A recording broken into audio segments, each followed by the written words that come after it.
हाँ, हेलो ऋतिक।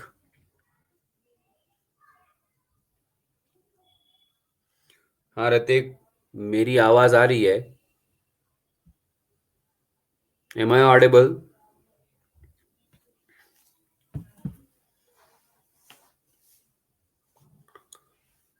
हाँ ऋतिक, आवाज सुन रहे हो ना?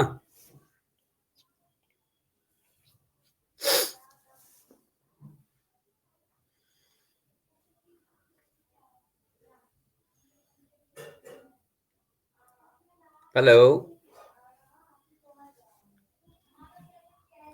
गुड आफ्टरनून ऋतिक, आवाज सुन रहे हो ना? चलो ठीक है फिर। देखते हैं, बाकी लोग ज्वाइन करेंगे तभी हम क्लास स्टार्ट करेंगे, ठीक है ना?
Good afternoon everybody.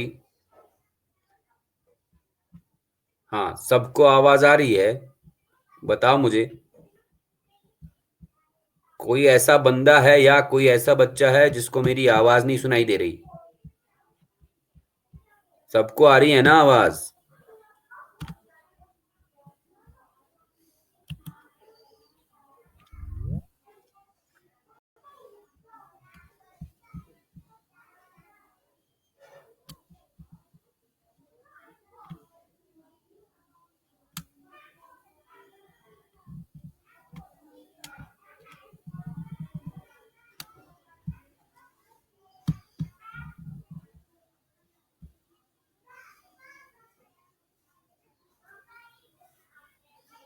रश्मि बेटा, आपको आवाज आ रही है?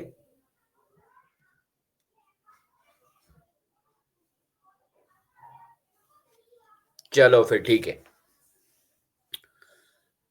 जैसा कि तुम लोग देख रहे हो, डायग्राम मैंने यहाँ पर, पिक्चर मैंने यहाँ पर लाया हुआ है। आज हम पढ़ने वाले हैं फाइलम एनालिडा। Phylum Annelida. तो पहले हम फाइलम एनालिडा के कुछ इंपॉर्टेंट कैरेक्टरिस्टिक फीचर्स के बारे में बताएंगे। उसके बाद हम कुछ दो तीन एग्जाम्पल्स को भी डिस्कस करेंगे। Phylum Annelida.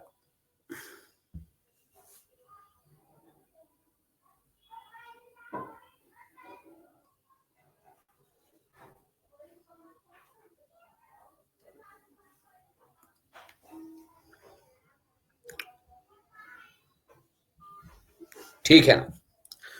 तो देखते रहो। बंटी कहाँ है?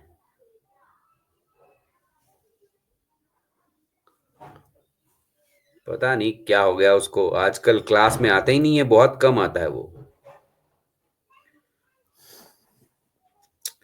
चलो कोई नहीं। तो फाइलम एनिलिडा के बारे में कुछ इंपॉर्टेंट कैरेक्टरिस्टिक फीचर्स ये रहे।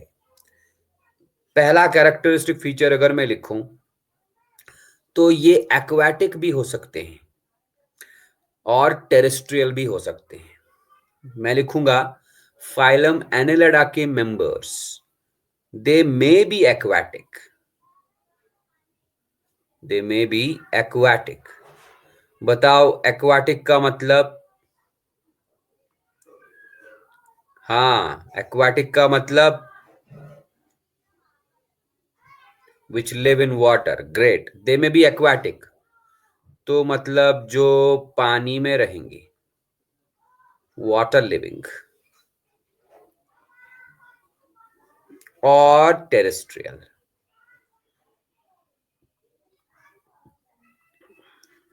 फाइलम एनिलिडा के कुछ मेंबर्स एक्वाटिक भी होते हैं, कुछ टेरेस्ट्रियल भी होते हैं। टेरेस्ट्रियल मतलब विच लिव ऑन लैंड। अब देखो, जो एक्वाटिक होते हैं, जो पानी में रहते हैं, they can be living in marine water, marine forms, और कुछ एक्वाटिक एनालिड्स फ्रेश वाटर में भी रहते हैं। तो हमने क्या लिखा?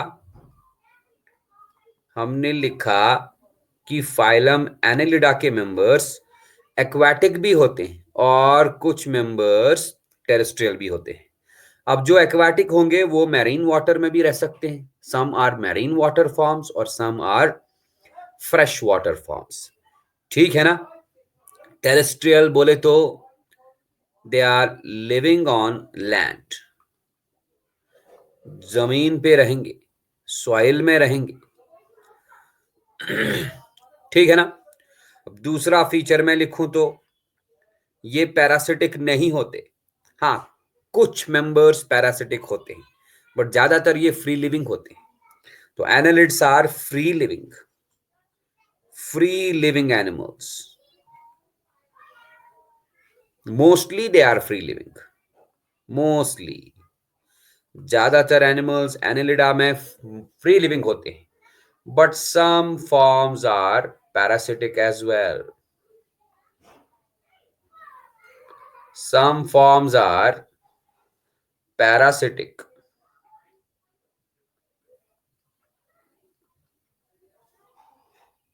as well. ठीक है जी। तीसरा फीचर में लिखूं तो they exhibit organ system level of organization. पढ़ा चुका हूं, organ system level of organisation.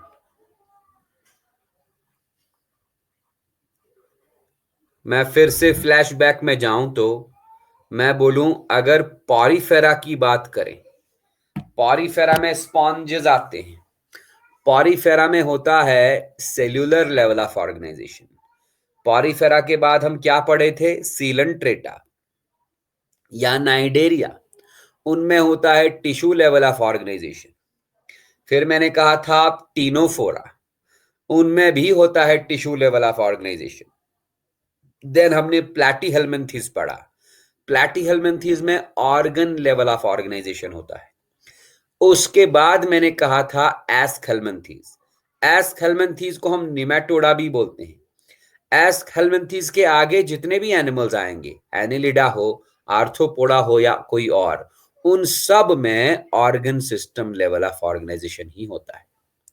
Organ level नहीं, ऑर्गन सिस्टम लेवल बोल रहा हूं। ठीक है ना जी? प्लैटीहेल्मिन्थेस में ऑर्गन लेवल होता था, लेकिन प्लैटीहेल्मिन्थेस के बाद जितने भी फाइला आएंगे उन सब में ऑर्गन सिस्टम लेवल होता है। ऑर्गन सिस्टम लेवल स्टार्ट होता है एस्कहेल्मिन्थेस से। एस्कहेल्मिन्थेस के बाद आज एनालिडा पढ़ा रहा हूं, इनमें भी ऑर्गन सिस्टम लेवल ही होगा। So they are having organ system level of organisation. चौथा फीचर देखो, बताओ सिमेट्री इनमें कौन सा होगा? कौन बताएगा? Tell me the symmetry.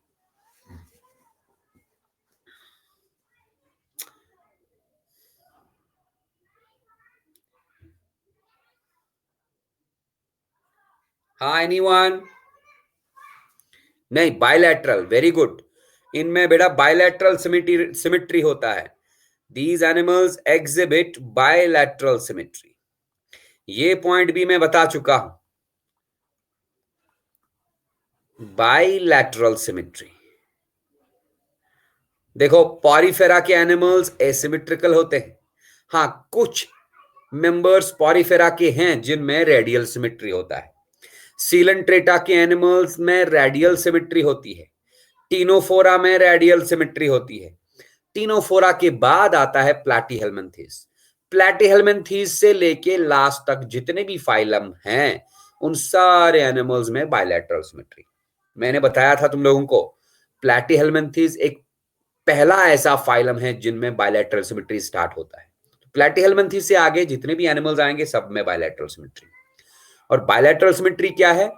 ऐसा सिमेट्री जिसमें हम एक एनिमल को सिर्फ एक ही प्लेन ऑफ सिमेट्री से दो इक्वल हाफ्स में डिवाइड कर सकते हैं। और वो प्लेन ऑफ सिमेट्री कहां से पास होगा? एंटीरियर से पोस्टीरियर एंड तक। मैं ये डिटेल में पढ़ा चुका, so no need to explain this hair.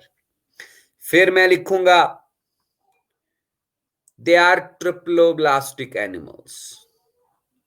Annelids triploblastic animals होते हैं भाई, दे आर ट्रिप्लोब्लास्टिक एनिमल्स। ये भी मैंने कहा था, सीलेंट्रेटा के बाद, टीनोफोरा के बाद जितने भी एनिमल्स आएंगे, Platyhelminthes, Aschelminthes, annelids, Arthropoda, Mollusca, Echinodermata and Chordata, ये सारे ट्रिप्लोब्लास्टिक एनिमल्स होते हैं। ट्रिप्लोब्लास्टिक का मतलब what? They arise from an embryo. ये एक ऐसे एम्ब्रायो से अराइज होंगे। यस, बिल्कुल सही बोला, दे arise from embryo having 3 germ layers.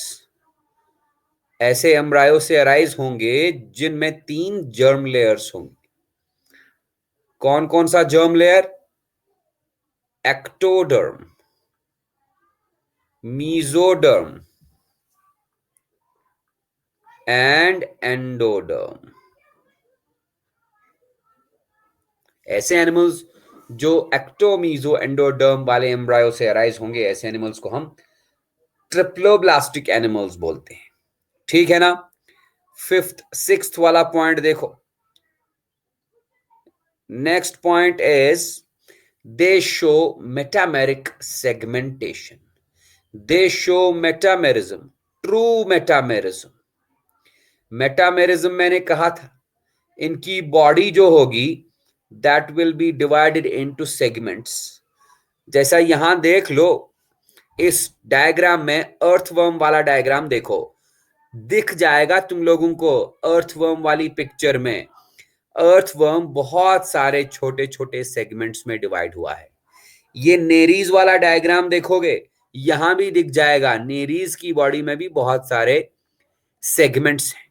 Leach तो वैसे ब्लैक कलर का दिखाई दिया है, यहां पर दिखेगा नहीं, लेकिन लीच में भी सेगमेंट्स होते हैं।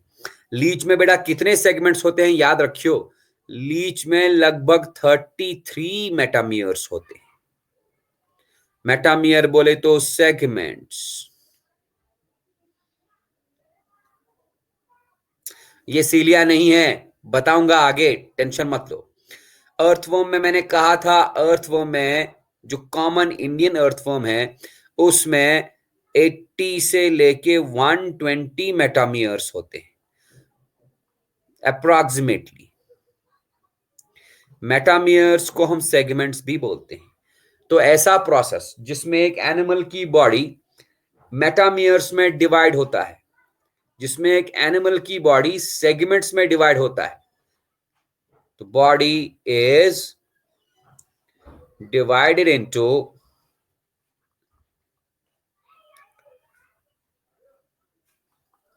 a number of true segments. Number of true segments. ऐसे प्रोसेस को हम बेटा मेटामेरिज्म बोलते हैं या सेगमेंटेशन बोलते हैं। तुम लोग को बेटा याद होगा, मैंने इससे पहले भी सेगमेंटेशन बताया था जब मैंने प्लैटीहेल्मिन्थीज पढ़ाया था ना। प्लैटीहेल्मिन्थीज में मैंने तुम लोग को टेप वर्म बताया था, Taenia solium, pork tapeworm, Taenia saginata, beef tapeworm. Tapeworms की बॉडी में भी सेगमेंट्स होते हैं। उन सेगमेंट्स को हम प्रोग्लॉटिड्स बोलते हैं, लेकिन वो ट्रू सेगमेंट्स नहीं होते, they are false segments. False segments मतलब बाहर से सेगमेंट्स दिख रहे हैं बट अंदर से बॉडी डिवाइड नहीं हुआ। उन फॉल्स सेगमेंट्स को हम सीडो सेगमेंट्स बोलते हैं। इसीलिए मैंने कहा कि प्लैटीहेल्मिन्थीज वाले कुछ एनिमल्स में फॉल्स मेटामेरिज्म होता है। फॉल्स मेटामेरिज्म को सीरो मेटामेरिज्म बोलते हैं। लेकिन एनालिडा वाले मेंबर्स में अच्छे से मेटामेरिज्म होता है, ट्रू मेटामेरिज्म। मेटामेरिज्म बोले तो body is divided into a number of true segments. बाहर से भी सेगमेंट होंगे, अंदर से भी कंपार्टमेंट्स होंगे। ठीक है ना? मेटामियर्स की वजह से ही, सेगमेंट्स की वजह, सेगमेंट्स को हम मेटामियर्स भी बोलते हैं। It is because of this metamerism इनका नाम एनालिडा पड़ा है। राइट देखो, मेटामेयर की वजह से ही इनका नाम एनालिडा पड़ा है। Right, it is because of metamerism the name annelida was given to this group of animals। क्योंकि annelida वर्ड जो है ना, annelida, ये निकला है एन्युलस में। एन्युलस का मतलब है रिंग लाइक सेगमेंट। ठीक है ना जी? इतना सही है ना? तो एक काम करो बेटा, यहां तक स्क्रीनशॉट लेके डन कर दो एक बार मुझे।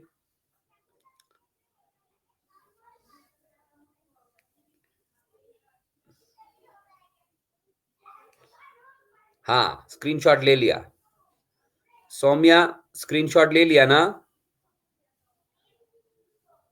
ओके, चलता हूं आगे हमारे अगले पेज पे।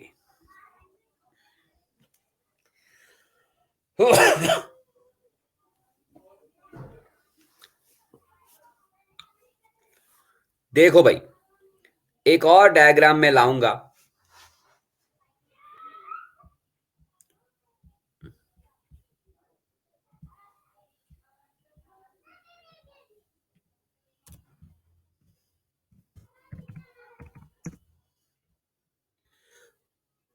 एक मिनट वेट करो तुम।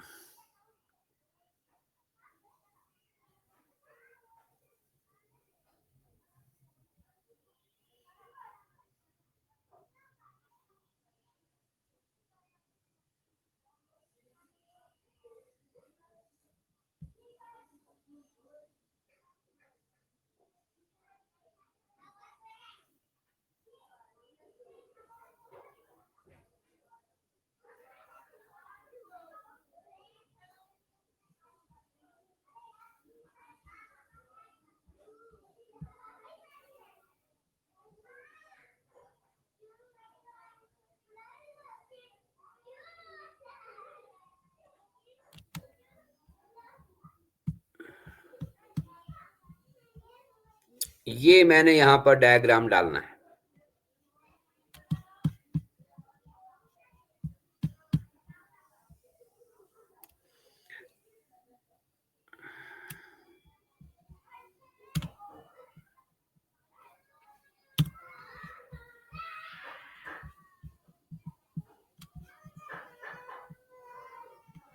अब बताओ, डायग्राम विजिबल है ना? ये दिखाई दे रहा है ना बच्चा? ओके, तो देखते रहो मैं क्या बोलने वाला हूं। मैं इनके बॉडी वॉल के बारे में बोलने वाला। बॉडी वॉल का मतलब है, देखो, अगर मैं एक एनालिड एनिमल को कुछ इस तरह से ड्रॉ करूं, ये मान लो एक एनालिड की बॉडी है। एनालिड की बॉडी का हमने ये पोर्शन दिखाना है, ये circular end of the annelid, ये इसकी लंबी सी बॉडी। तो मैं क्या बोल रहा हूं? Body wall. ये रहा बॉडी वॉल, ये रहा बॉडी वॉल। तुम देख सकते हो, डायग्राम में दिखाया मैंने, जिसपे मैंने ब्लू कलर का शेड मारा है, यही तो है बॉडी वॉल। दिस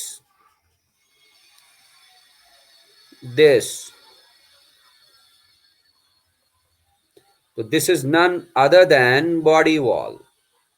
जरा इसका बॉडी वॉल हम इस अच्छे से डायग्राम में देखेंगे।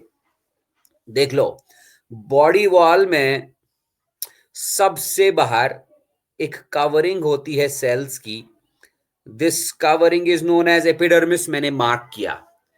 Body wall is first composed of epidermis. Epidermis मतलब इसमें एपिथेलियल सेल्स होंगे। ठीक है ना? इस एपिडर्मिस वाले लेयर के बाद एक और लेयर होगा, ये रहा, a layer of circular muscles. ठीक है ना जी। लेयर ऑफ सर्क्यूलर मसल्स के बाद एक और लेयर ऑफ मसल्स होगा, कौन सा? A layer of longitudinal muscle. Circular muscles, longitudinal muscles, ठीक है ना? अरे चलेगा ना? हाँ। फिर देखो, लॉन्गिट्यूडनल मसल्स के बाद एक कवरिंग और है, that covering is known as parietal peritoneum. जरा ढूंढो कहां पर है पेराइटल पेरिटोनियम, जिसपे मैं ब्लू कलर मार रहा हूं, यही तो है पेराइटल पेरिटोनियम। ये मिल गया पेराइटल पेरिटोनियम। अब ये पेराइटल पेरिटोनियम है क्या भाई? This is mesothelium. शायद तुम लोगों को याद आ जाए, अगर याद नहीं आ रहा तो मैं याद दिला दूं, इसको हम मीजोडर्मल एपिथेलियम भी बोलेंगे। नहीं, मीजोगलिया बिल्कुल नहीं है, तुमको याद नहीं आ रहा। ये मीजोडर्म से बनता है एक कवरिंग जो बॉडी वॉल के जस्ट नीचे होगा। तो ये पूरा का पूरा देखो, यहां से लेके यहां तक जो है ये बॉडी वॉल है। इस बॉडी वॉल के अंदर एक कवरिंग है, that covering is known as parietal peritoneum, या इसको मीजोथीलियम बोलेंगे। ठीक है ना जी। अब देखो सेंटर में, देखो है क्या? सेंटर में भैया गट है, दिस इज गट। गट याद है ना तुमको? सेंटर में गट है, डाइजेस्टिव ट्रैक्ट, और गट के ऊपर ना गट वॉल लगा है ना जी। डाइजेस्टिव ट्रैक्ट है, गट है। तो ये रहा जो मैं ब्लू से शेड मार रहा हूं, this is the gut wall. इस एक पॉइंट से मैं काफी सारे पॉइंट्स तुमको बताने वाला हूं। ये रहा gut wall. Gut wall, digestive tract के ऊपर का वॉल, उसको हम गट वॉल बोलेंगे। समझ आ रही है ना? हाँ जी। तो गट वॉल के ऊपर भी एक ग्रीन कलर से मैं ड्रॉ कर रहा हूं। गट वॉल के ऊपर भी एक कवरिंग है, गट वॉल के ऊपर भी एक कवरिंग है। उस कवरिंग को हम विसरल पेरिटोनियम बोलेंगे। गट वॉल के ऊपर एक कवरिंग है, उस कवरिंग को हम विसरल पेरिटोनियम बोलेंगे। देख लो भाई, मैं ग्रीन से कलर मार रहा हूं। ये यही तो है विसरल पेरिटोनियम, है ना? लिखा है कहीं जगह पे विसरल पेरिटोनियम। ये रहा, गट वॉल के ऊपर एक कवरिंग है विसरल पेरिटोनियम की। भाई ये विसरल पेरिटोनियम है क्या? क्या है ये विसरल पेरिटोनियम? विसरल पेरिटोनियम भी मीजोडर्मल एपिथेलियम ही है। It is also mesodermal epithelium.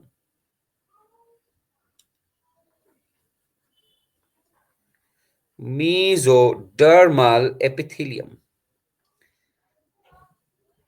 अब तुम देख लो, बॉडी वॉल के नीचे, बॉडी वॉल के नीचे भी एपिथेलियम, जिसको हम पैराइटल पेरिटोनियम बोलते हैं, और गट वॉल के ऊपर भी एपिथेलियम, जिसको हम विसरल पेरिटोनियम बोलते हैं। इस पैराइटल पेरिटोनियम और विसरल पेरिटोनियम के बीच में एक स्पेस है, इसके बीच में एक स्पेस है, हालांकि यहां पर दिखाया नहीं है, उस स्पेस पे सेप्टम लिखा है।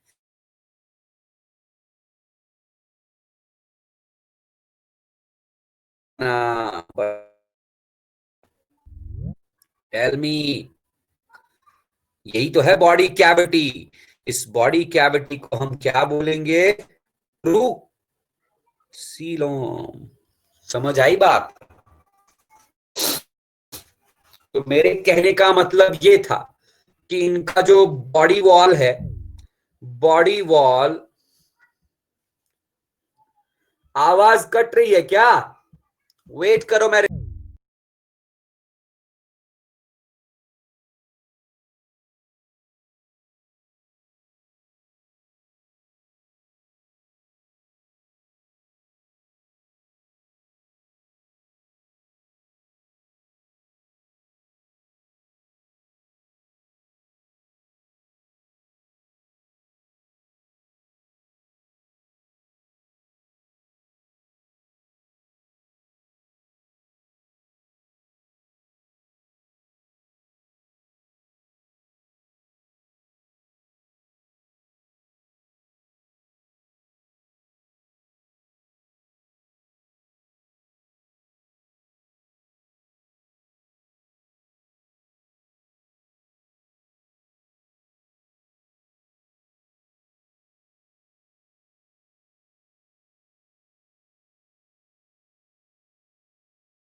सौम्या, हाँ, बंटी, सौम्या, ऋतिक, रश्मि, एम आई ऑडिबल? हाँ, तो देख लो मैं क्या बोलने वाला था। मैंने कहा बॉडी वॉल इनका जो है, body wall is composed of, body wall is composed of किस किस चीज का? Outer layer of epithelial cells, outer layer of epithelial cells.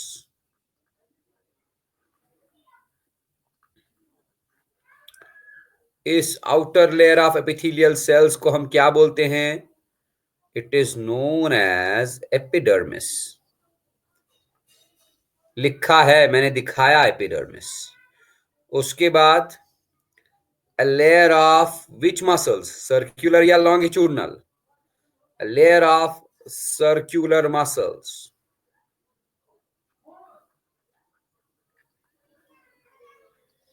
फिर उसके बाद a layer of longitudinal muscles, a layer of longitudinal muscles.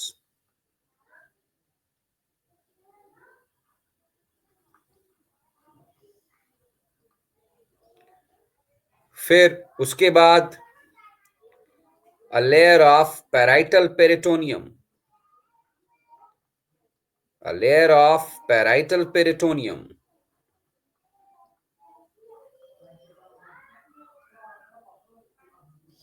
यहां अगर बताऊं, देख लो, पैराइटल पेरिटोनियम के बाद एक गैप है, गैप के सेंटर में गट है, गट के ऊपर गट वॉल और गट वॉल के ऊपर भी है विसरल पेरिटोनियम। तो विसरल पेरिटोनियम और पैराइटल पेरिटोनियम के बीच में जो गैप है वही गैप है ट्रू सीलोम।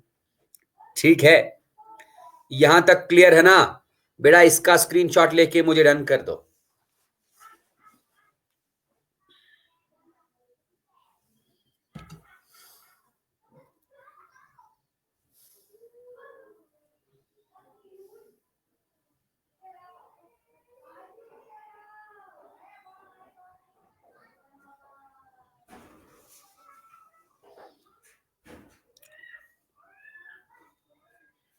स्क्रीनशॉट लेके डन कर दिया? अरे ऋतिक रोशन बेटा, मैं सीलोम के बारे में पहले बोल चुका हूं, तुम वो क्लासेस शायद किए नहीं थे। देखो बॉडी वॉल, अगर मैं यहां पर गट वॉल बोल दूं, गट बना दूं, तो गट कुछ इस तरह बनेगा।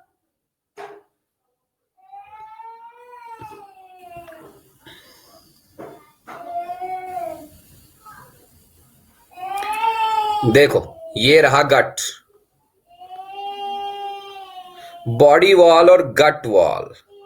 बॉडी वॉल के नीचे मैंने कहा था एक विसरल सॉरी पैराइटल पेरिटोनियम होता है, तुम उस डायग्राम में पैराइटल पेरिटोनियम ढूंढ सकते हो।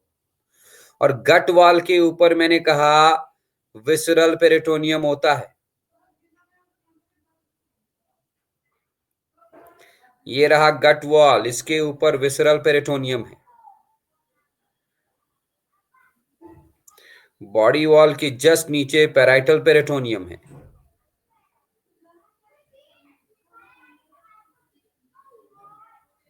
दो विसरल पेरिटोनियम, सॉरी ये वाला अंदर वाला विसरल पेरिटोनियम,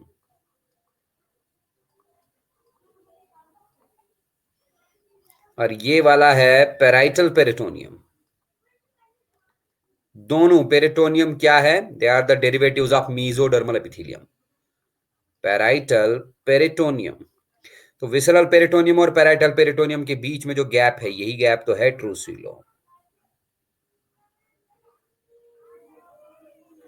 ये वाले डायग्राम में पूछ रहे हो तो मैं बता दूंगा, ये रहा, यहां पर जो ब्लू कलर से मैं ड्रॉ किया हूं, ये रहा पेराइटल पेरिटोनियम, लिखा है पेराइटल पेरिटोनियम ये।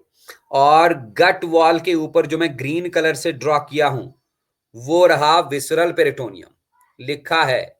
तो विसरल पेरिटोनियम और पेराइटल पेरिटोनियम के बीच में जो ये गैप है, ये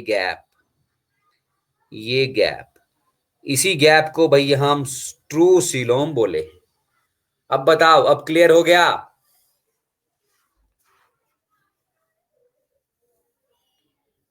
अब क्लियर हो गया ना?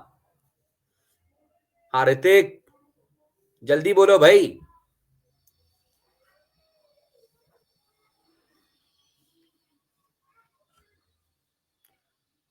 चलो आगे।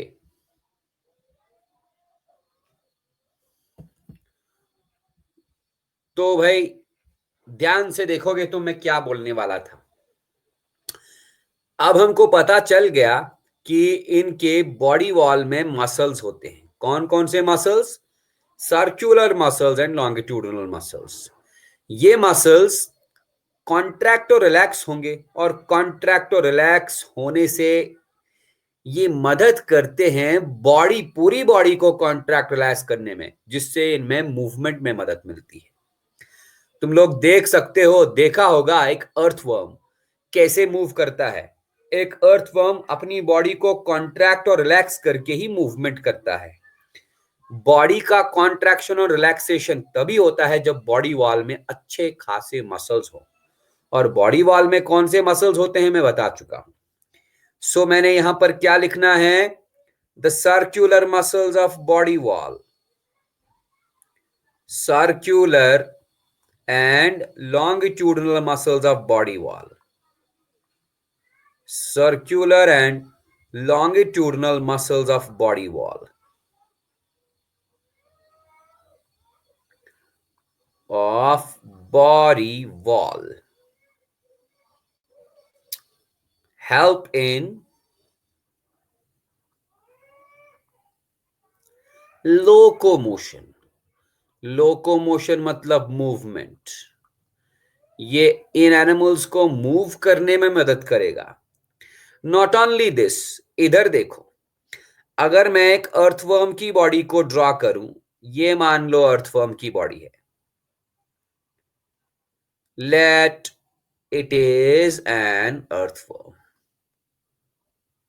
मान लेते हैं ये अर्थवर्म है। अर्थवर्म की बॉडी में भी सेगमेंट्स होते हैं भाई, होते हैं कि नहीं? इन सेगमेंट्स को हम मेटामियर्स बोलते हैं, और सेगमेंटेशन प्रोसेस को हम मेटामेरिज्म बोलेंगे। कुछ इस तरह से अर्थवर्म की बॉडी में हमको सेगमेंट्स मिलेंगे।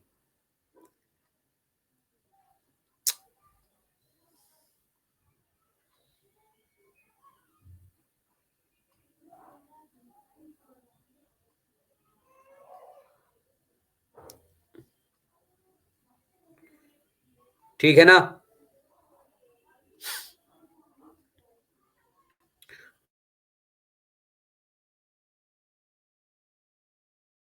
बता चुका हूं, अगर कॉमन इंडियन अर्थवर्म है तो 80 से लेके 120 तक सेगमेंट्स मिलेंगे।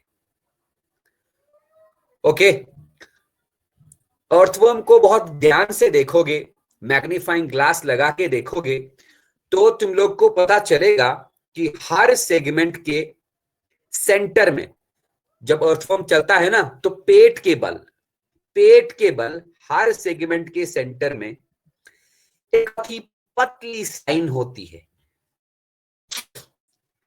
हर सेगमेंट के सेंटर में पेट के बल एक पतली सी लाइन होती है। ये लकड़ी कलर का, ब्राउन कलर का पतला सा लाइन होता है हर सेगमेंट के सेंटर में। इन पतली सी लाइंस को, थिन लाइंस को, जो कि हर सेगमेंट के सेंटर में होती हैं, बेटा इन थिन लाइंस को हम सीटा बोलते हैं। एक को सीटा बोलेंगे, मल्टीपल नंबर को, प्लूरल नंबर को सीटी बोलेंगे। ये रहा सीटा। लेकिन बहुत सारे हैं तो बहुत सारों को एक साथ हम सीटी बोलेंगे। ये सीटी किस चीज के बने होते हैं? Setae are composed of chitin. They are chitinous in nature. भाई अब ये काइटिन है क्या? मैंने कहा सीटी काइटिन के बने होते हैं। They are chitinous in nature. And what is this chitin? Chitin क्या है? मतलब सीटी आर कंपोज्ड ऑफ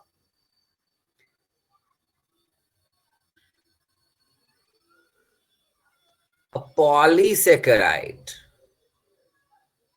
देखो सेलुलोज एक पॉलीसेकेराइड है, ग्लाइकोजन एक पॉलीसेकेराइड है, उसी तरह काइटिन भी एक पॉलीसेकेराइड है।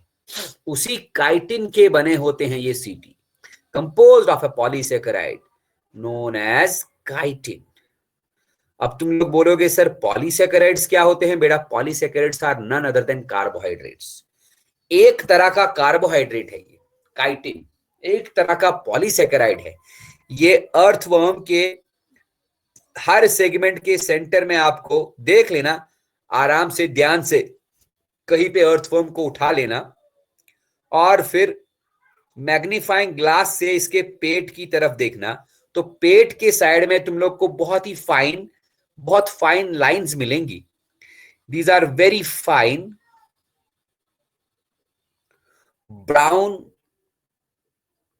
brownish line like structures. These fine brownish lines are known as CT. CT are composed of chitin. ठीक है ना? ये CT क्या काम करते हैं भाई? They help them in locomotion. ये भी लोकोमोशन में मदद करेंगे। लोकोमोशन बोले तो मूवमेंट। तो मतलब इन एनिमल्स में लोकोमोशन सिर्फ मसल कॉन्ट्रैक्शन से नहीं होता, बॉडी के मसल्स कॉन्ट्रैक्ट होते हैं तो वो लोकोमोशन में मदद करते हैं। प्लस कुछ एनिमल्स लाइक अर्थवर्म्स में मसल्स और सीटी भी लोकोमोशन में मदद करेंगे।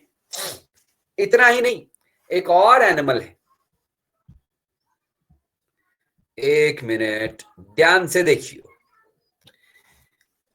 जो अभी ऋतिक ने कहा था सर ये सीलिया है क्या, बिल्कुल वही बताऊंगा मैं। एक और एनिमल है, that animal is known as Nereis. अगर हम नेरीज का स्ट्रक्चर ड्रॉ करें तो नेरीज के स्ट्रक्चर में कुछ इस तरह का सीन दिखेगा हमको। अगेन बॉडी में काफी सारे सेगमेंट्स होंगे। नेरीज को हम कॉमनली बोलते हैं रैगवर्म या सैंड वर्म, और इसकी बॉडी में भी सेगमेंट्स होते हैं।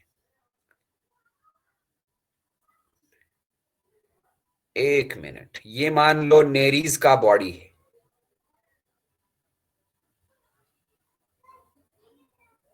ये मान लो नेरीज का बॉडी है, तो नेरीज की बॉडी में भी काफी सारे सेगमेंट्स होंगे लाइक दिस।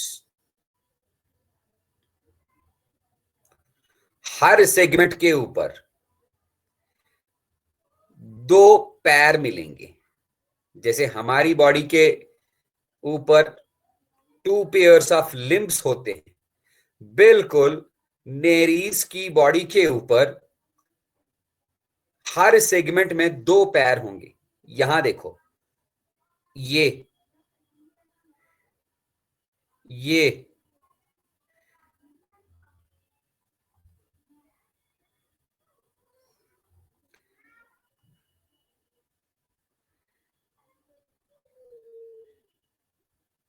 बट इनको हम पैर नहीं बोलते, they are known as parapodia.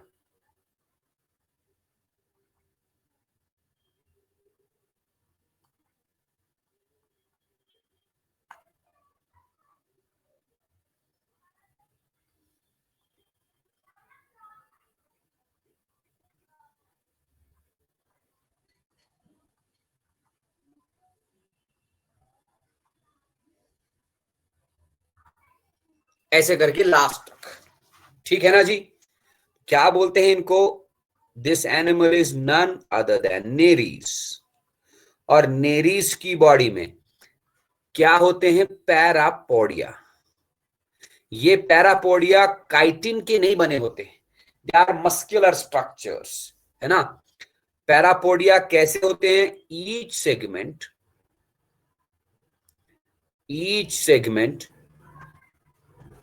Has two parapodia. और ये पैरापोडिया क्या काम करेंगे? They help in locomotion. Nereis में पैरापोडिया में मदद करेंगे। मसल्स तो मदद करते ही हैं मूवमेंट में, लेकिन नेरीज में पैरापोडिया भी लोकोमोशन में मदद करेंगे।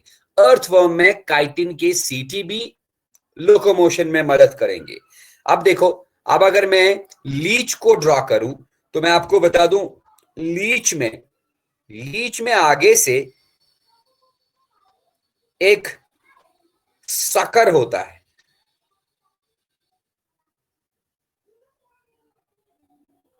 लीच के माउथ में एक सकर होता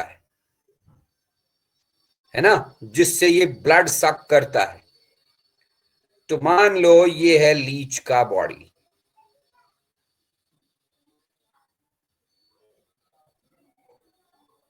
और लीच की बॉडी पे पीछे से भी सकर होता है।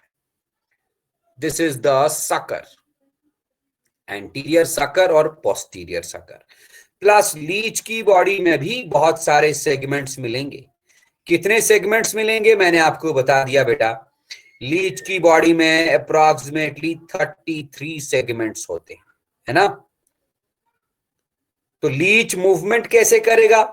लीच में सीटी नहीं होते, लीच में पैरापोडिया नहीं होते।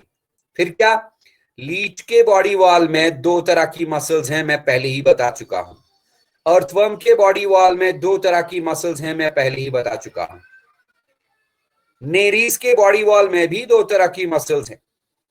तो हर एनालिड की बॉडी में मसल्स हैं, वही मसल्स कॉन्ट्रैक्ट होकर लोकोमोशन में मदद करेगा।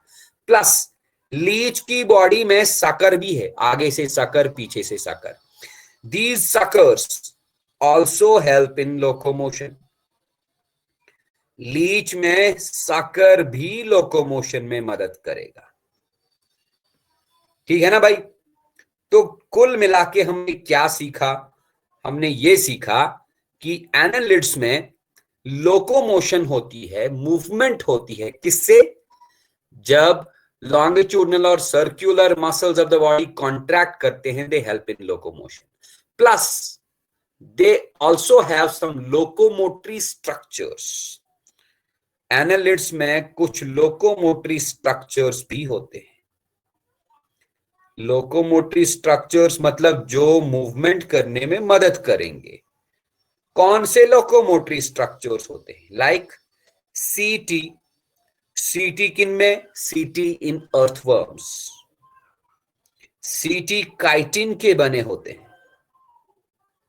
Like parapodia. पैरापोडिया किन में? पैरापोडिया नेरीज में। पैरापोडिया मस्कुलर स्ट्रक्चर्स होते हैं। And like suckers. सकर्स किन में? लीचेस में। तो muscles of the body wall plus सीटी, पैरापोडिया एंड सकर्स, ये सारे मूवमेंट में, लोकोमोशन में मदद करेंगे। बताओ इसमें कोई दिक्कत है क्या?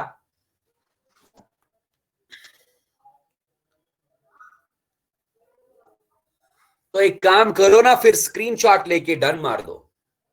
स्क्रीनशॉट लेके डन कर दो, हम आते हैं।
हाँ जी, स्क्रीनशॉट ले लिया ना? तो हम चलें फिर अगले पेज पे। तो चलते हैं अगले पेज पे।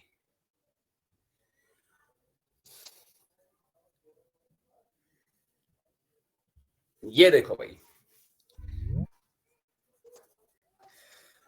तुम लोग सोच रहे होंगे कि सर ने ट्रू सेगमेंटेशन काफी बार बोला। मुझे लगता है तुम लोगों को ये ट्रू मेटामेरिज्म समझ नहीं आया होगा। थोड़ा सा इस ट्रू मेटामेरिज्म के बारे में और बात करूंगा। फिर से मैं यही डायग्राम बनाऊंगा। ये मान लो, लेट जनरल में ये एक एनालिड एनिमल है। ये रहा इस एनालिड का गट।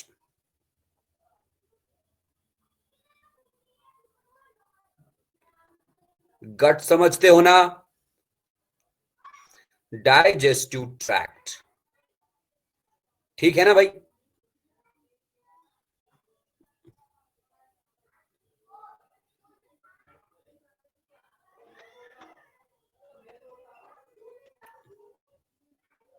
ओके, देखो मैं क्या करने वाला हूं।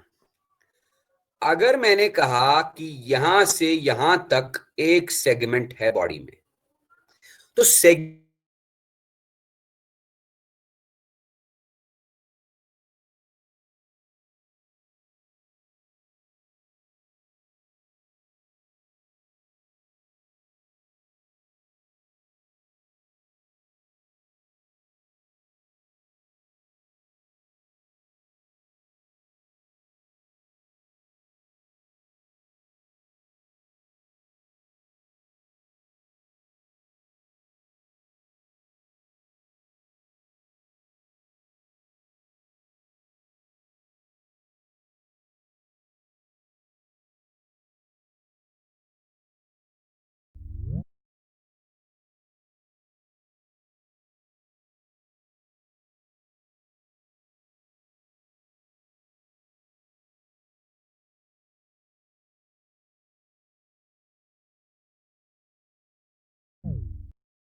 तो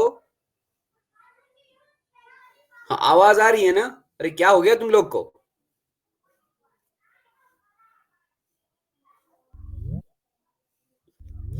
तो क्या बोलने वाला था मैं? इधर देखो, मान लो कि ये हमारा एक कोई भी जनरल एनालिड एनिमल है। अर्थवर्म ले लो या लीच ले लो, नीरीज ले लो, कोई भी एनिमल। जनरल में ये एक एनिमल है। कौन सा animal? Let this is an annelid. और ये रहा सपोज इस एनालिड एनिमल का गट। देखते जाओ मैं क्या बोलने वाला हूं। बहुत ही इंटरेस्टिंग बात है ये।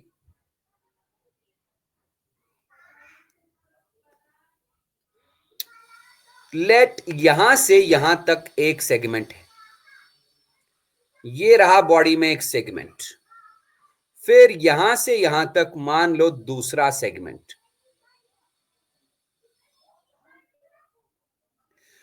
तो सेगमेंट मतलब बाहर से सेगमेंट दिखाई दे रहा है, लेकिन अंदर से ये पार्टीशन है।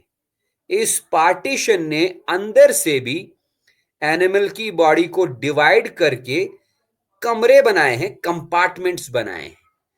बाहर से सेगमेंट दिखाई दे रहा है, लेकिन अंदर से ये सेगमेंट्स बॉडी को डिवाइड करके रखे हैं इनटू कंपार्टमेंट्स, इनटू चेंबर्स।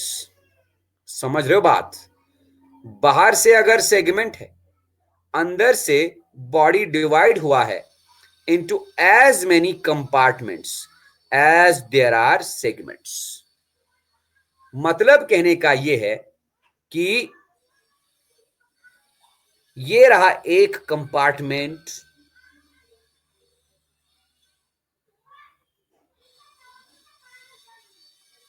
ये रहा दूसरा कंपार्टमेंट, और तुम देख सकते हो दो कंपार्टमेंट्स के बीच में पार्टीशन है, muscular partition.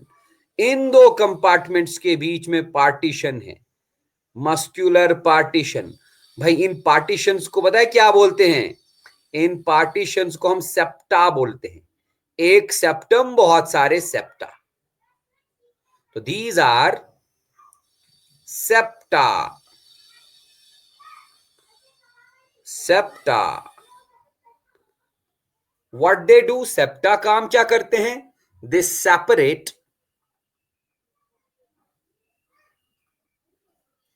the successive compartments. They separate the successive compartments.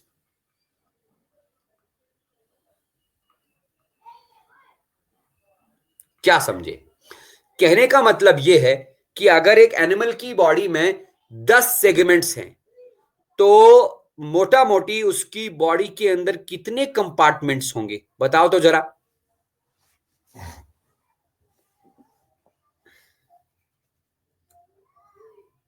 भाई तुम लोग को आवाज आ रही है ना मेरी? अगर एक एनिमल की बॉडी में 10 सेगमेंट्स हैं, तो अंदर से उसकी बॉडी में 10 कंपार्टमेंट्स होने चाहिए। सिंपल सी बात है। और उन 10 कंपार्टमेंट्स को सेपरेट करके रखा है किन्होंने? मस्कुलर पार्टीशंस ने। इन्हीं मस्कुलर पार्टीशंस को हम सेप्टा बोलते हैं। ये होता है ट्रू मेटामेरिज्म। मतलब बाहर से एनिमल की बॉडी डिवाइड हुई है इनटू सेगमेंट्स, लेकिन अंदर से भी बॉडी डिवाइड हुई है इनटू कंपार्टमेंट्स। समझ रहे बात? तो ट्रू मेटामेरिज्म का मतलब क्या है? यहां पर अगर मैं लिखना चाहूं तो ट्रू सेगमेंटेशन का मतलब क्या है? ट्रू सेगमेंटेशन और metamerism means outside outside segments of the body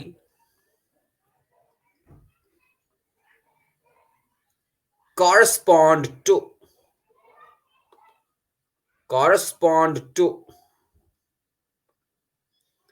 internal compartments of the body. Correspond to internal compartments. ठीक है ना भाई? ओके, तो बॉडी वॉल के बारे में हमने बताया। इनके बॉडी वॉल में मसल्स होते हैं, वो मसल्स लोकोमोशन में मदद करते हैं। नॉट ओनली दिस, लोकोमोशन में मदद करते हैं पैरापोडिया एंड काइटिनस सीटी एज वेल। ठीक है ना? जो मैंने पैरापोडिया बताया, पैरापोडिया बेटा नेरीज में होते हैं, लेटरल अपेंडेजेस हैं। हर सेगमेंट में 2 पैरापोडिया, और ये पैरापोडिया नेरीज को स्विमिंग में मदद करते हैं। व्हाई?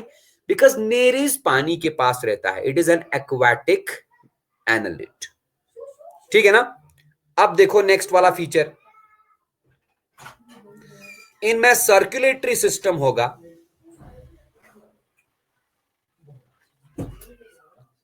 सर्कुलेटरी सिस्टम कैसा? The circulatory system in them is closed type of circulatory system.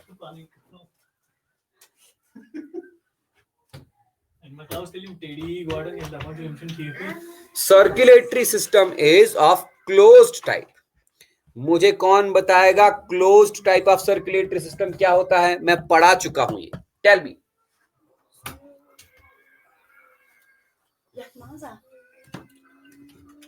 हाँ, क्लोज्ड सर्कुलेटरी सिस्टम बताओ भाई, मैं वेट कर रहा हूं।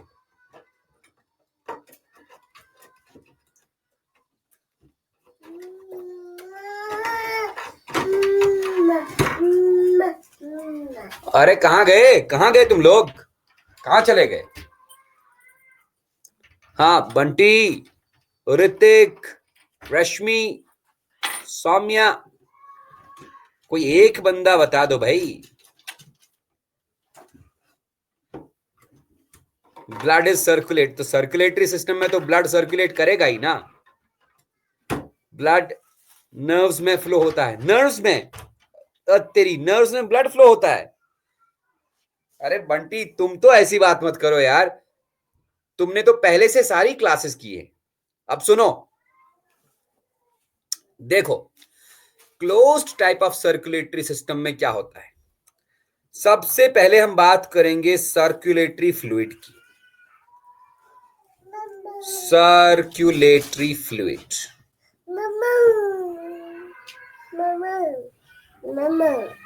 नहीं है बेटा, मोमो मोमो नाचने। सर्कुलेटरी फ्लूइड, सर्कुलेटरी फ्लूइड मतलब ऐसा लिक्विड जिसको मूवमेंट करनी है। हम लोगों में सर्कुलेटरी फ्लूइड होता है ब्लड, इन लोगों में भी सर्कुलेटरी फ्लूइड ब्लड ही होता है। तो close type of circulatory system में सबसे पहले आएगा ब्लड। यही ब्लड, यही सर्कुलेटरी फ्लूइड जो है, it moves inside closed tubes known as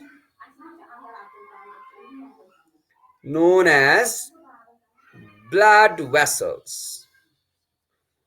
तो क्लोज्ड सर्कुलेटरी सिस्टम भाई ऐसा सर्कुलेटरी सिस्टम है जिसमें ब्लड, जिसमें सर्कुलेटरी फ्लूइड क्लोज्ड पाइप्स के थ्रू मूव कर रहा है, क्लोज्ड ट्यूब्स के थ्रू मूव कर रहा है।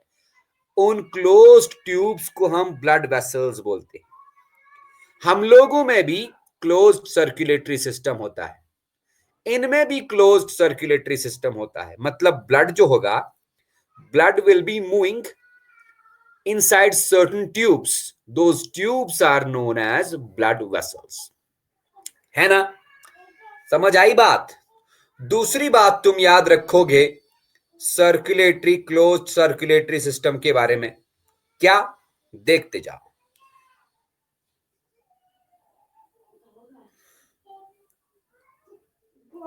इनके ब्लड का कलर बेटा रेड होता है, blood is red in colour.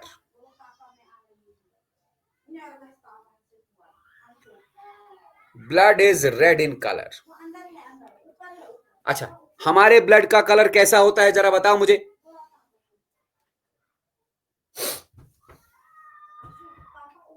Red. हमारे ब्लड का कलर रेड क्यों होता है मुझे बताओ। नहीं, क्यों होता है रेड, मुझे ये बताओ।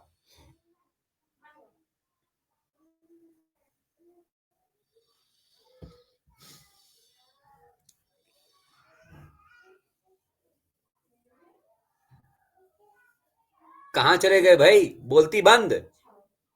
नहीं पता तो सुनो, इधर देखो। हमारे ब्लड का कलर रेड होता है बिकॉज ऑफ हीमोग्लोबिन। नाम सुने हो ना, हीमोग्लोबिन। क्यों नहीं पता, पता है तुम लोगों को। हीमोग्लोबिन क्या है? It is a red coloured iron containing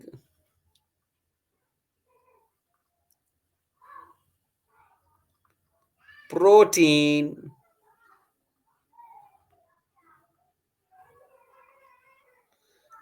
present in RBCs in higher animals। Higher animals में बेटा हम भी आते हैं, बर्ड्स भी आते हैं, रेप्टाइल्स भी आते हैं, एम्फीबियंस भी आते हैं, फिश भी आते हैं। तो हायर एनिमल्स में आरबीसीज होती हैं। Do you know RBCs?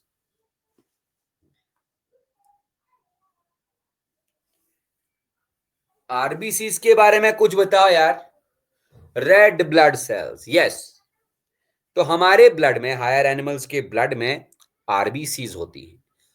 WBCs होती हैं व्हाइट ब्लड सेल्स, प्लेटलेट्स होती हैं, है ना। लेकिन जो RBCs होती हैं, RBCs के अंदर एक रेड कलर का आयरन कंटेनिंग पिगमेंट होता है, आयरन कंटेनिंग प्रोटीन होता है जिसका नाम है हीमोग्लोबिन। ये हीमोग्लोबिन काम क्या करता है? ये हीमोग्लोबिन ऑक्सीजन को ट्रांसपोर्ट करता है टू द टिश्यूज। ये मैं हायर एनिमल्स की बात कर रहा हूं। बट अर्थवर्म्स का ब्लड भी रेड कलर होता है। क्यों? वही मैं बोल रहा हूं, ड्यू टू जायंट हीमोग्लोबिन। ध्यान रखियो, मैंने लिखा जायंट हीमोग्लोबिन। फर्क क्या है? ये भी हीमोग्लोबिन ही है, लेकिन थोड़ा सा मॉडिफाइड वर्जन है हीमोग्लोबिन का, जायंट हीमोग्लोबिन। ठीक है ना। इस जायंट हीमोग्लोबिन का एक और नाम है, it is also known as,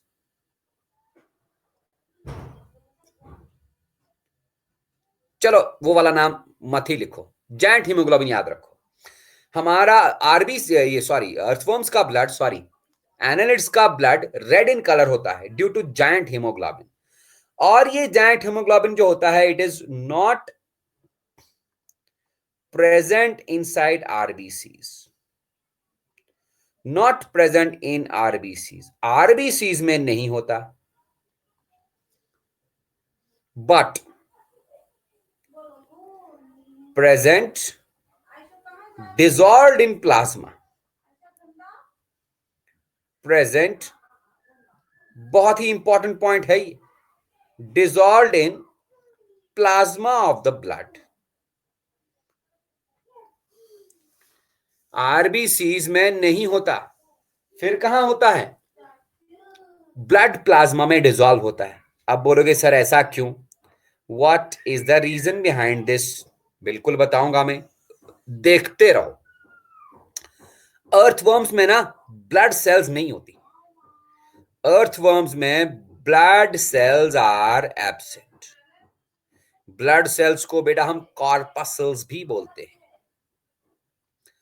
corpuscles are absent.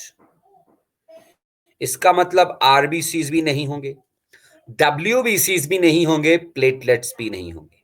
ठीक है ना। फिर क्या होता है? Only plasma is present, only blood plasma is present. अगर तुम लोगों ने 10th क्लास में ब्लड का कॉम्पोजिशन पढ़ा होगा तो प्लाज्मा के बारे में पता होगा। मैं भी थोड़ा सा बताऊंगा, सुनो। ब्लड जो होता है ना, ब्लड में दो पार्ट्स होते हैं, liquid part and solid part. Liquid part को हम प्लाज्मा बोलते हैं। सॉलिड पार्ट में तीन चीजें होती है, RBCs, WBCs और प्लेटलेट्स। समझ रहे बात? अब अगर RBCs, WBCs और प्लेटलेट्स को निकाल दिया जाए, बचा क्या? प्लाज्मा। वही मैं बोल रहा हूं कि अर्थवर्म्स के ब्लड में RBCs, WBCs और प्लेटलेट्स नहीं होते, ब्लड सेल्स एब्सेंट होते हैं। बचा क्या? Only blood plasma is present.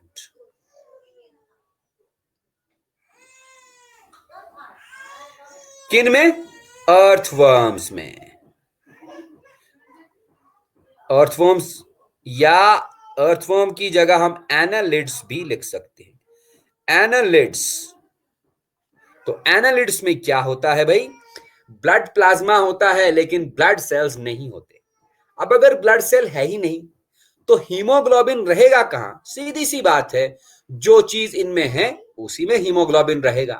तभी मैंने लिखा ब्लड रेड कलर का होता है इनमें, लेकिन ये रेड कलर होता है due to haemoglobin, giant haemoglobin. ये हीमोग्लोबिन RBC के अंदर तो होगा नहीं, फिर कहां होगा? It is present dissolved in plasma of the blood.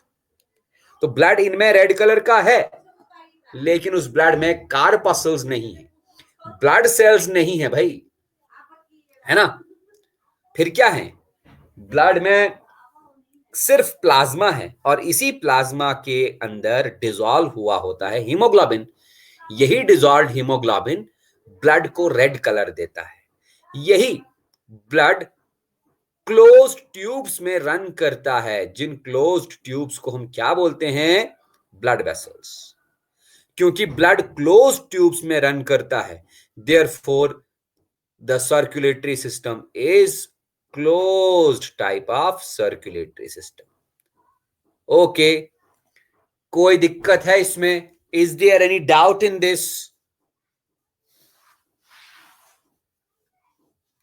तो एक काम करो ना, स्क्रीनशॉट लेके डन कर दो। क्या देख रहे हो फिर?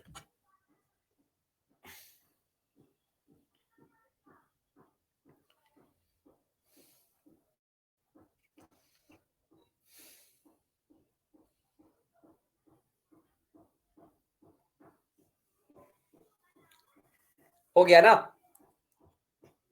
चलो देखते रहो। हम चलते हैं नेक्स्ट पेज पे।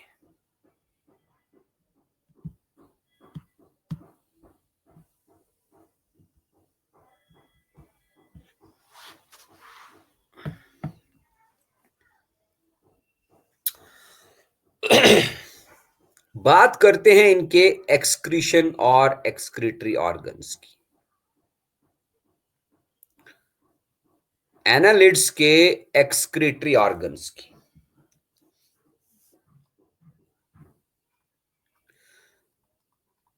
Excretion and osmoregulation. मैं तुम लोगों को एक्सक्रीशन समझा चुका हूं।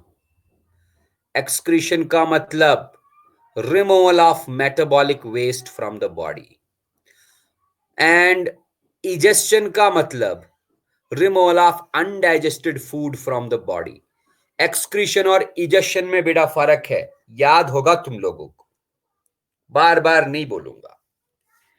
तो एक्सक्रीशन और ऑस्मो रेगुलेशन क्या है?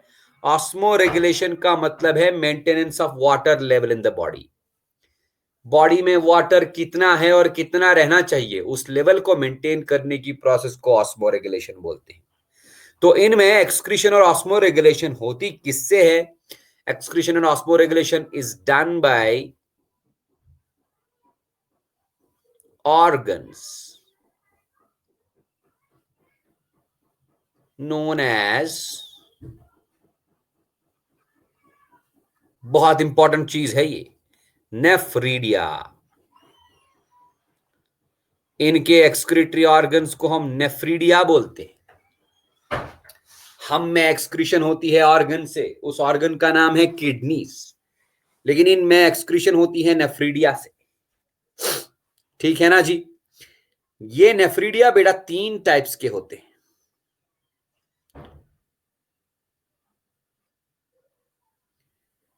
फर्स्ट वन,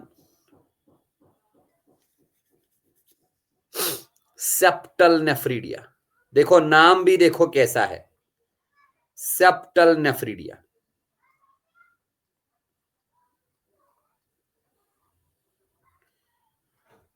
सेप्टल नेफ्रीडिया मतलब ये वो वाले नेफ्रीडिया होंगे जो बॉडी के सेप्टम के साथ अटैच होंगे। सेप्टम मैंने अभी कहा, अगर बॉडी में 30 सेगमेंट है तो वो 30 सेगमेंट अंदर से 30 कंपार्टमेंट्स बनाते होंगे, और 2 कंपार्टमेंट्स के बीच में एक वॉल होगा, एक दीवार होगी। उसी दीवार को हम सेप्टम बोलते हैं। उस दीवार के दोनों तरफ, उस सेप्टम के दोनों तरफ नेफ्रीडिया अरेंज होते हैं। उन नेफ्रीडिया को हम सेप्टल नेफ्रीडिया बोलते हैं। मतलब अगर 30 सेप्टम होंगे बॉडी में, तो 30 सेप्टम में 30 गुणे 2 60 साइड्स होंगे। 60 साइड्स पे जितने भी नेफ्रीडिया अरेंज होंगे उनको हम सेप्टल नेफ्रीडिया ही बताएंगे। समझ रहे हो ना बात? मैंने क्या बोला? सेप्टल नेफ्रीडिया ये क्या होते हैं? They are attached to the septa separating the compartments. They are attached to the septa separating the compartments. बताओ इसमें कोई दिक्कत है? दिक्कत है या नहीं? नो। दूसरा, फेरिंजियल नेफ्रीडिया, दूसरा ग्रुप ऑफ नेफ्रीडिया, उनको हम फेरिंजियल नेफ्रीडिया बोलेंगे। फेरिंजियल नेफ्रीडिया क्या होते हैं, कहां पर होते हैं ये? फेरिंग्स तो जानते ही हो, हमारे माउथ के पीछे फेरिंग्स होता है, इनमें भी सेम काम। जो बॉडी का आगे वाला हिस्सा है, जहां पर माउथ होगा, वहां पर फेरिंग्स होगा। फेरिंग्स के आसपास जो नेफ्रीडिया होंगे, उनको हम फेरिंजियल नेफ्रीडिया बोलेंगे। तो कहां पर होंगे ये?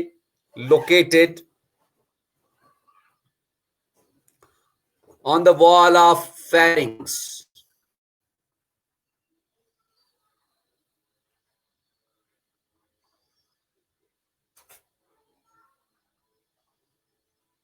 And third type of nephridia in them is integumentary nephridia. Integumentary nephridia.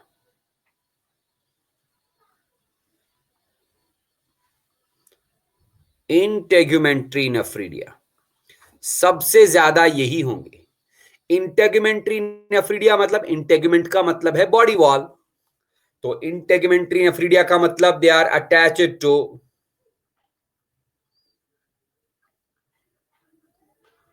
The body wall.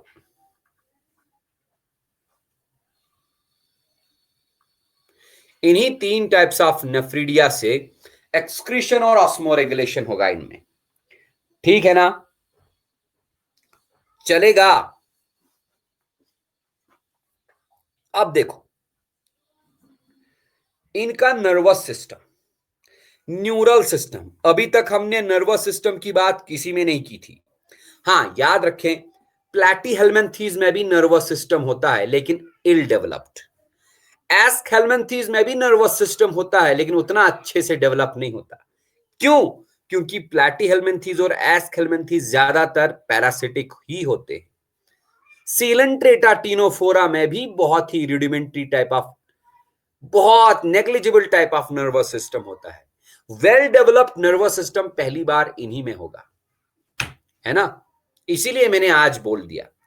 तो इनका जो नर्वस सिस्टम होगा, न्यूरल सिस्टम होगा, नर्वस सिस्टम भी बोलते हैं या न्यूरल सिस्टम भी बोल सकते हैं। न्यूरल सिस्टम,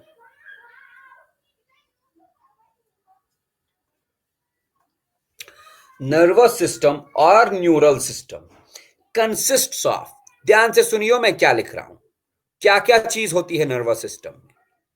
दो तीन चीजें होती है। It consists of peered ganglia, मैं इसको डायग्राम से दिखाऊंगा। Peered ganglia,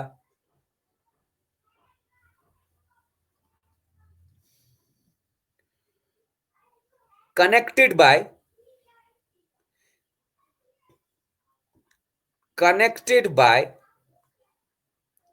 lateral nerves. एक तो गैंग्लिया होते हैं, ये गैंग्लिया आपस में जुड़े रहते हैं bye means of lateral nerves, connected by lateral nerves, किसके साथ? टू डबल, बिल्कुल जैसा एनसीईआरटी बुक में लिखा है वैसे ही लिखा मैंने ये sentence, ventral nerve cord, double ventral nerve cord. इसको मैं एक्सप्लेन करूंगा अभी अच्छे से, ठीक है ना? तो एक काम करो बेटा, पहले इसका स्क्रीनशॉट ले लो, स्क्रीनशॉट लेके डन कर दो।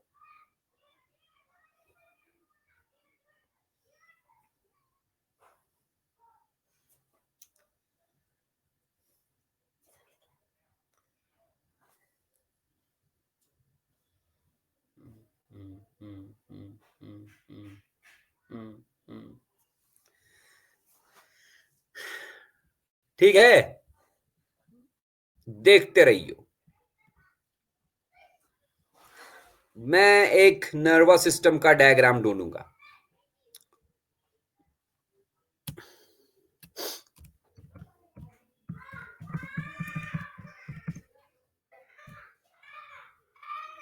Junction is PH.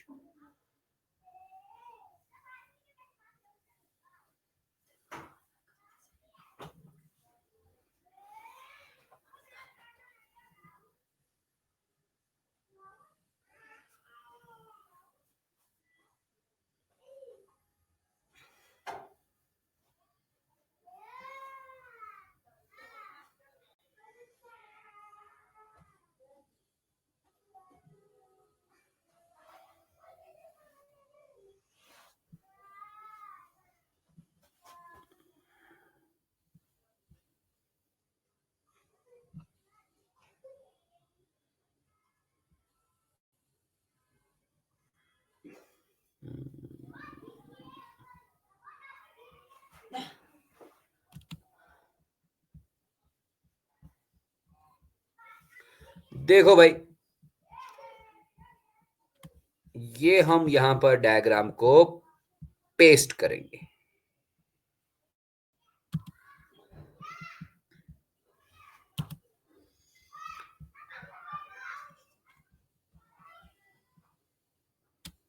मैं एक और डायग्राम लाऊंगा पहले।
देखो यार,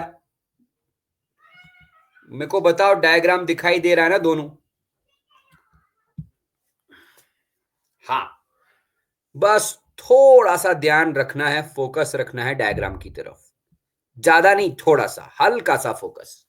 देखो,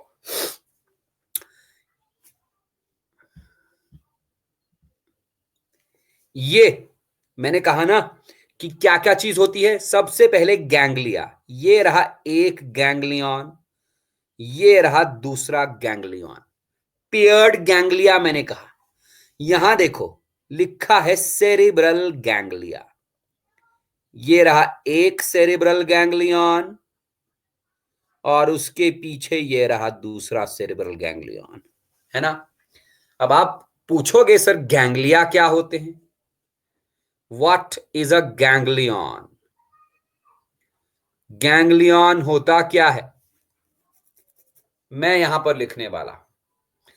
गैंग्लियन क्या है? It is a network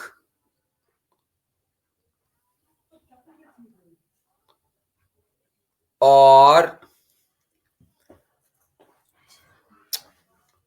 junction of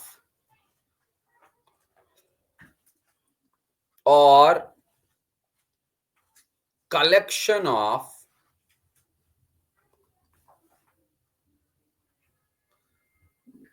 neurons. मतलब 500-600 न्यूरॉन्स जब एक जगह जमा हो जाते हैं, तब जाके बनता है एक गैंग्लियन। तो ये रहे यहां पर दो गैंग्लिया। इन गैंग्लिया को हम क्या बोलते हैं भाई?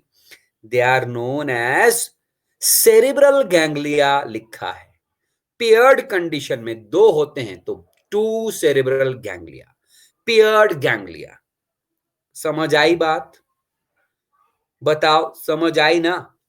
हाँ जी, ये दो paired cerebral ganglia.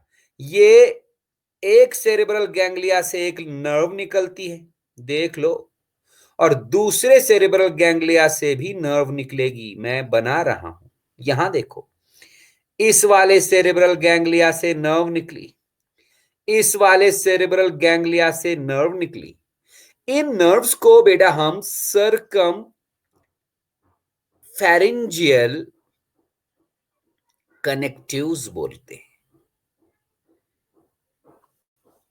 Circum pharyngeal connectives.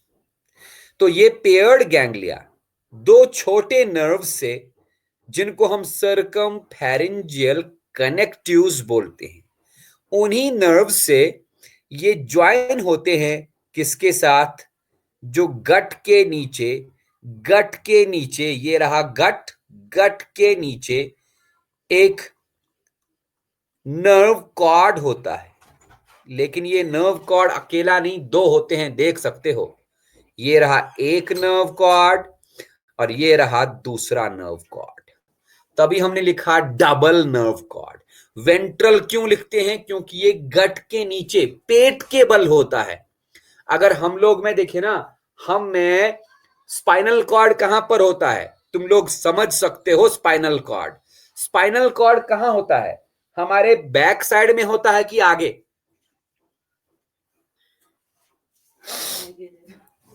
बोलो।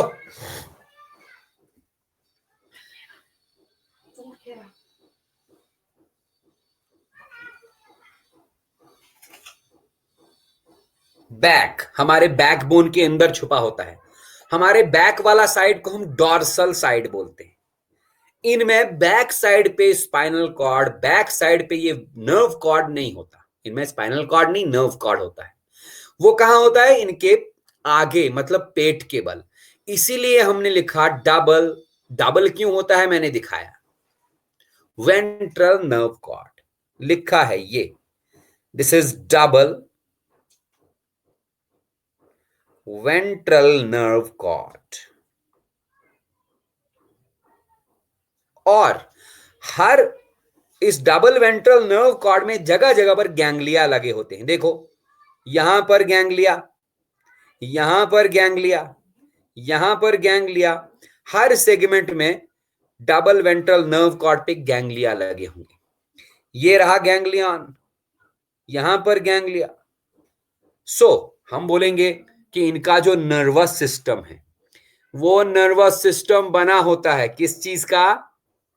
पेयर्ड गैंग्लिया का। वो पेयर्ड गैंग्लिया आगे हेड रीजन में होते हैं, इसीलिए उनको सेरिब्रल गैंग्लिया बोलते हैं। या सीधे लिखो पेयर्ड गैंग्लिया, या इसने ब्रेन लिखा है, ब्रेन भी चल सकता है। ब्रेन का मतलब ये पेयर्ड गैंग्लिया है, सेरिब्रल गैंग्लिया है। ये पेयर्ड गैंग्लिया ज्वाइन होते हैं डबल वेंट्रल नर्व कॉर्ड के साथ। किसके through? By means of two small nerves. उन नर्व्स को हम सर्कमफेरेंजियल कनेक्टिव्स बोलते हैं। समझ आई बात?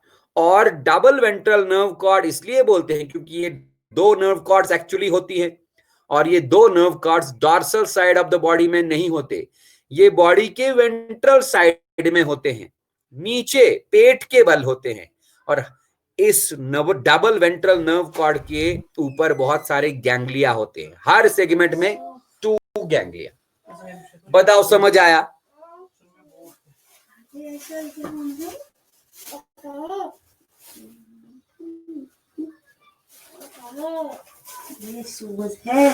समझ आया ना?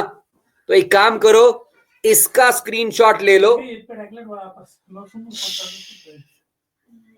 स्क्रीनशॉट ले लो, डन कर दो।